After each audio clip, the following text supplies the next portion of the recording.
Hi, this is Chris Hostel with the Hostel Group over at Compass Real Estate in Center City, Philadelphia. Today I'm going to give you my top 5 questions to ask any agent when looking for buyer representation. My first question is, how long have you been in real estate? You see, 80 to 85% of agents will actually drop out in the first 18 months, and most of them will actually be out in the first 6 months. So anybody that has more than 2 years experience is all of a sudden an agent that's made it over that hump and starting to do some business. That's someone you want to really talk to when it comes time for buyer representation. The second question is, are you full-time or are you part-time? You see, someone can actually have 3 or 4 years experience but only have ever sold 5, 6, 7 houses. Now that doesn't mean they have a lot of experience just because the time frame question got answered properly.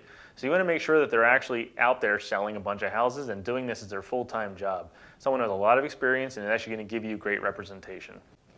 That leads right into the third question of, how many houses on average do you sell every year? You see, most agents will do about 1 per month and do about 12 total transactions per year.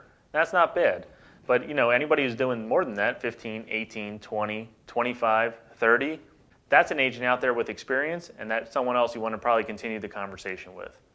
The fourth question is, what areas do you specialize in? Especially right here in Philly, we have a very neighborhood-centric city. We have Fishtown, Northern Liberties, Kensington, all up in the Northeast. We have Grad Hospital, Point Breeze, Passion Square. We have Grad Hospital, Fairmount, all these different neighborhoods, West Philly.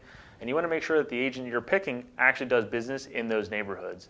We have catchments that are bordered by blocks, and literally one side of the block can be way more valuable than the other side of the block. And you want to make sure you have an agent that understands those borders, understands lot sizes, understands taxes, abatements, and actually doing business in those areas.